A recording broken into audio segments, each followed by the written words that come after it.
Well, good evening, good people and Eagle fans. Mark Holmes here, and as always, I want to say thank you all for watching, commenting, subscribing, and being part of the Joe Boo Sports Report. Without you guys, as well as you ladies, you know that this literally does not work.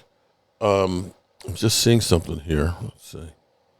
Wow. C.J. Gardner-Johnson carted off in Texas practice with a lower leg injury. Houston, Texas safety C.J. Gardner-Johnson suffered what appeared to be a leg injury during Thursday's practice. That just came across the board.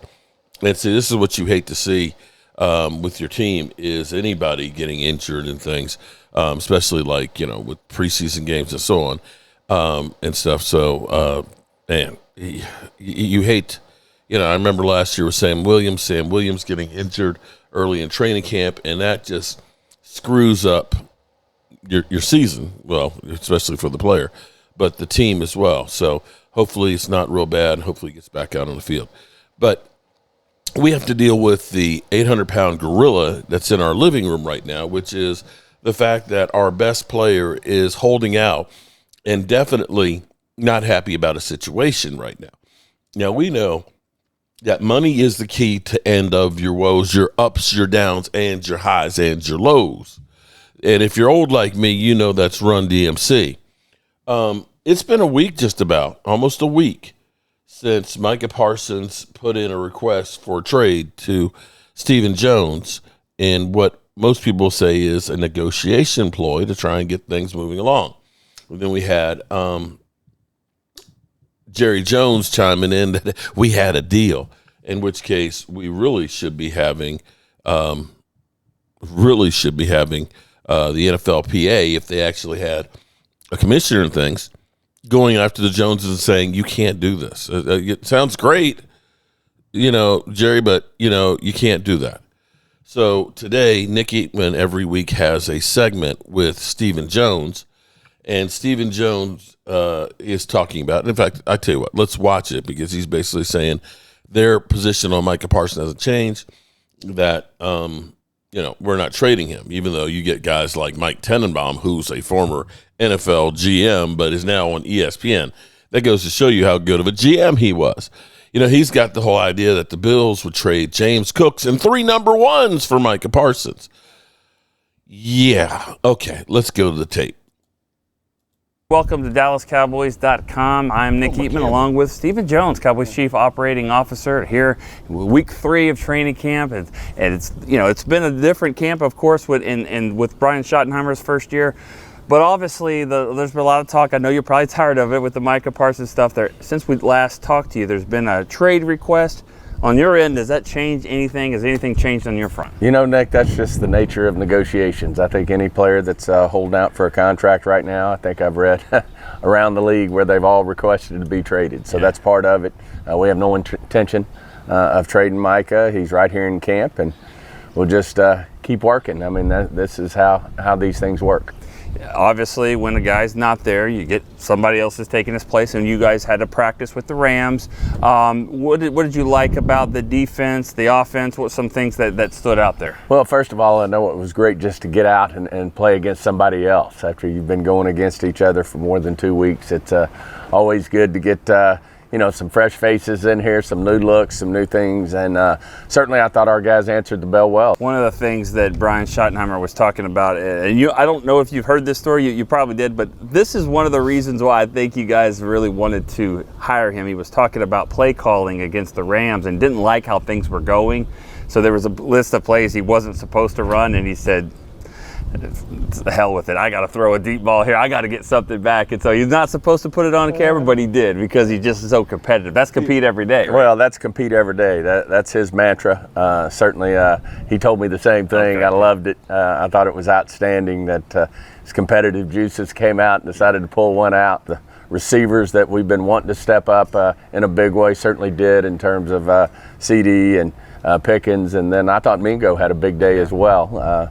So, I thought that part was good. I thought Nate Thomas had a really good day. It was great to see him going against someone else and really stepping up and doing a good job for us. I think Booker he doesn't get a lot of credit because he's the 12th pick in the draft. You assume that he's just going to go out there and do what he's supposed to do, but certainly showed why he was the 12th pick in the draft. So, and then the other ones, I thought our backs did a nice job as well, and certainly Javonte is going to be a really good running back for us this year, and look forward as we head toward the preseason and ultimately the season, seeing what he can do for us. Yeah, you talk about that running back position. You got the Rams game coming up on Saturday.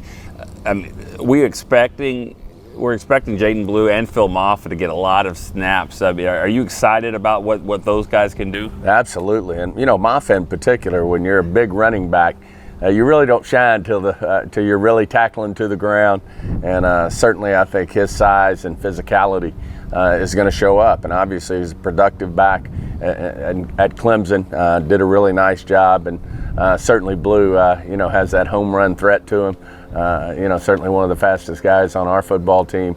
Look forward to seeing him get some touches out there and see how he does. You're a backup quarterback. You haven't had this much athleticism from your backup quarterback. Nothing against the other guys, but obviously Joe Milton's a different type of player. Now Trey Lance was sort of similar last year. He's taken off and running a lot. And you get to the preseason, is that one where you say, hey, we'd rather not do that and just to try to stay as healthy as possible? Yeah, and I think part of him evolving into the quarterback we want him to be is to get to the check downs and not necessarily take off running with it. We all know what he can do with the ball when he runs with it. Save those for the games when they count, when you're looking for a big play. I think him, going through his progressions and ultimately, taking 4 or 5 yards on a check down is a plus.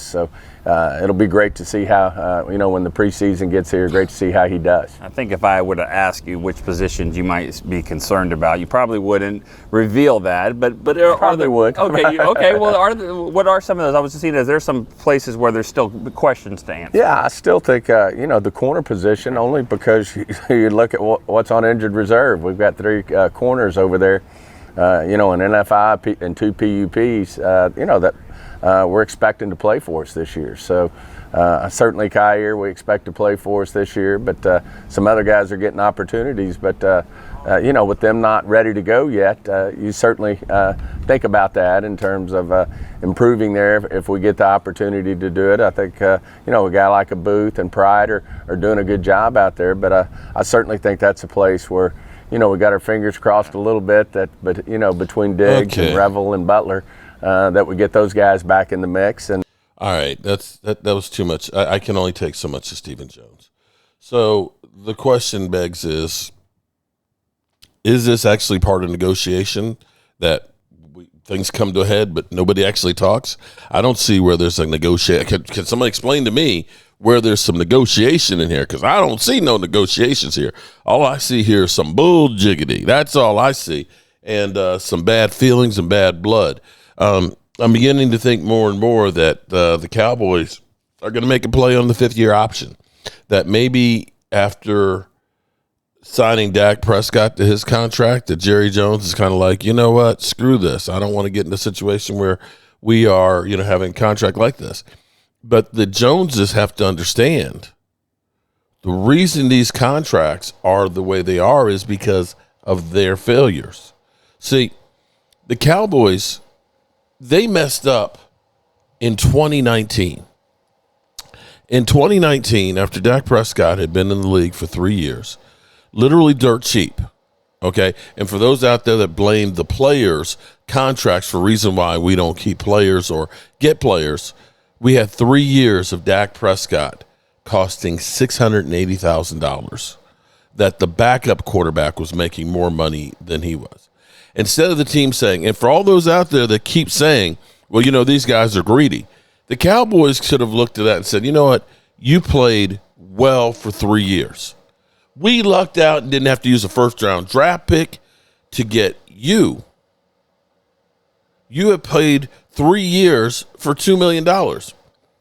Why don't we go ahead and get you a deal and get you some real money? And they didn't.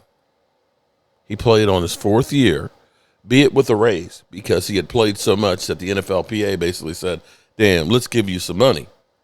He played on that year, his 4th year, without any guarantees. Dak Prescott had gotten a career-ending injury. Thanks. Appreciate you. Have a good life. And would have literally walked away with $4 million of career earnings. And if that wasn't bad enough, they decided, well, we'll wait till the last minute to try and negotiate a deal with him being franchise tagged, and didn't get it done at the 4 o'clock deadline. In which case, that's the second year that he had to gamble on himself. And had he gotten a career-ending injury, again, thanks a lot. So we have precedent here that the Joneses, they give no Fs. We'll see how it goes, but I don't know. Micah Parsons, here's the flip side on this. Micah could say his back hurts him, that he just can't go, and still get his game checks, and still have his podcast.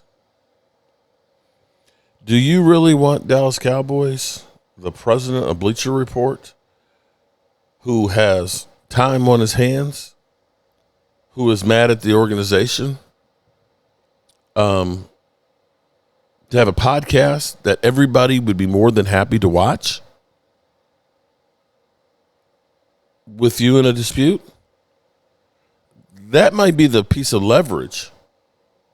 That might be the piece of leverage that Micah Parsons has that could make things extremely ugly. Because typically when we've had these kinds of disputes, the players don't have don't have podcasts that's as popular as what Micah Parsons has. Micah Parsons could go scorched earth on you.